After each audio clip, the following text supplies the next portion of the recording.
I've been wanting to do another one of these.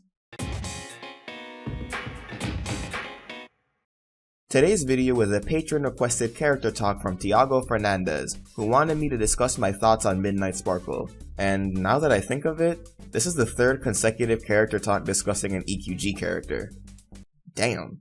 I suppose it's a good thing though. With Legend of Everfree less than 2 weeks away, why not take a look at one of the key characters from the last film? While she isn't one of my favorites and I don't find her as strong of a villain as the Sirens, I do think Midnight Sparkle is at the very least an interesting villain. And between her and Sunset, I consider Midnight to be better executed. Now, some of you might be wondering how I could possibly say that, as Midnight only appears for less than 5 minutes. And in a literal sense that's true, but we can't talk about Midnight without talking about Twilight.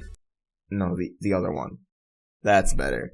Midnight Sparkle is, at her core, a corrupted version of Twilight, and in order to properly talk about one, we gotta talk about the other. As opposed to Sunset, Twilight's character has a better hook when she makes her first appearance at the very end of Rainbow Rocks. We see that she's been looking into the magical occurrences at CHS, and the beginning of Friendship Games shows us just how extensive that research was. While it's unclear how long she's been doing this, it was long enough for her to, somehow, create a device that can track and absorb the latent magic at CHS.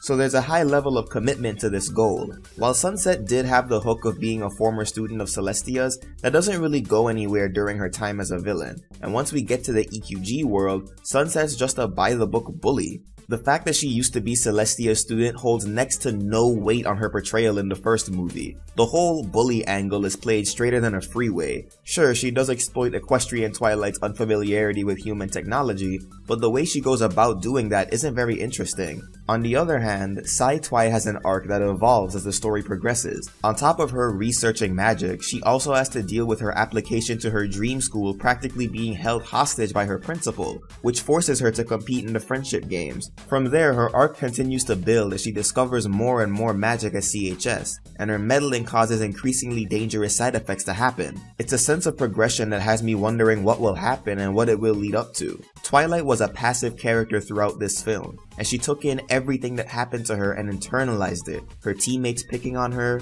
her own principal blackmailing her into competing in an event that she had no interest in, getting chewed out by Sunset, and so on. So when she finally has a chance to wield the magic that she's been collecting, she takes it. In all honesty, even if she wasn't provoked by her classmates and Cinch, I think she still would have done it, knowing what she went through. Part of what makes this arc so effective is not just Twilight herself, but the other characters she interacts with, mainly Sunset and Cinch, and it even made me rethink my opinion of Cinch's involvement in the story. When I did my video on her a few months back, I said that she was a bad guy placed in a story that didn't really need one, but looking back on it, while I still think she isn't all that memorable or interesting, she is necessary. She's a main contributor to the frustrations and anger that Twilight held in, and her constant presence and judgment pushes Twilight even more. With all this in mind, there's really no contest for me.